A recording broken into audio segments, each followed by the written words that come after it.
Thank you, Mr. Chairman. Thank you, Mr. Secretary. And I appreciate the time you made available to me on a couple of different occasions, working on different issues. I do want to touch back on the cyber attack. They claim $1 billion a day.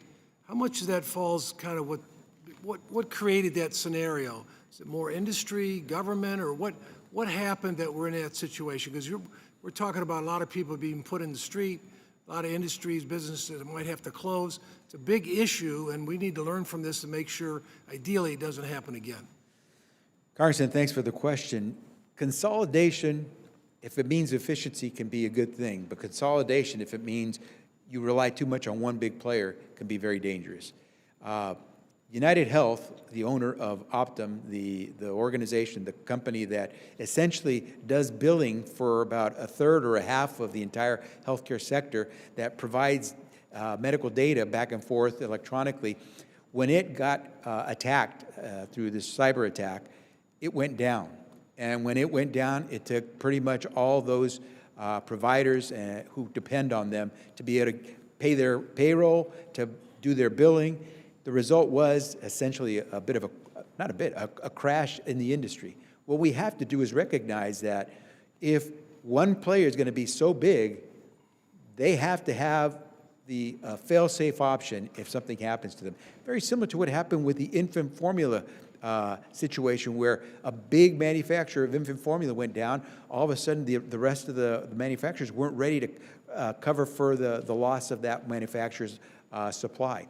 We can't allow the private sector to run its operations as if it's not going to face some of these cyber attacks. Yeah. Let me ask you this, and when we were at your office, we talked about my big passion is trying to work in terms of preventative care. We're spending $4.4 trillion, but yet we spend less than 3% on preventative care. So in other words, I don't want people to get cancer in the first place. I don't want people ideally to get a heart attack in the first place, might not see the next day. What more can we be doing? And the other thought is type 2 diabetics, it's off the charts. So I read the other day, someone said, you gotta be the CEO of your own health. I realize not everybody's gonna do that or wanna do it for whatever reason, but I think there are a lot of people that wanna be more knowledgeable, more educated. And a lot of the food, I hate to say it, not all of it, but a lot of it's junk food. So it's not all on them. You know, they think they're eating food, but it's highly processed food. There's not much quality to it in terms of food value. But what's your thoughts on what we can do? I think government has a role in trying to educate people where they, a little better diet, little exercise 2 miles a day, 5 days a week, so they take some of the responsibility on themselves. Congressman, we're with you on this. As I said in my opening remarks, we want to shift the system of healthcare from one that treats illness when you're already at that stage where whatever happened, it wasn't good, now you're having to treat it, to one where we sustain wellness, keep you healthy, as you said. So we're very much into moving towards what we call food as medicine. So we treat food as medicine. It's better than popping a whole lot of pills. How about if you put fresh fruits and vegetables, nuts and berries in the diet of your kids? We're also very much in favor of things that are very low cost, but highly effective. Cancer screening. During the COVID pandemic, about 9 million people missed their cancer screenings. That means they probably found themselves, when they did go into the doctor, sicker with cancer than they could have been. We want to go back to the day of screening. I only got a minute, so that's what I mean by prevention, like lung cancer and stuff, one of the highest killers, and people aren't getting screenings. If you got a physical once a year in January, it'd make a big difference, headed off at the pass.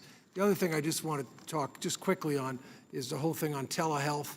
I'm in a very senior area, fifth oldest district. It's really critical to them. There's some discussion. Obviously, the extenders expire at the end of the year. Where are you at on that in terms of, I think it's the future.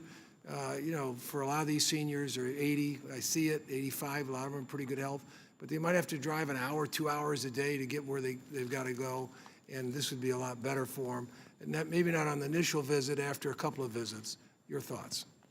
We're with you. We can't allow those flexibilities to expire, and we need to work closer with our state partners, because much of the flexibility that comes from telehealth means that being able to go over state lines. And right now, because states decide who gets licensed to do care, we have to have the cooperation of the states so we can make sure that telehealth can go beyond its own state borders. Thank you, Secretary. Mr.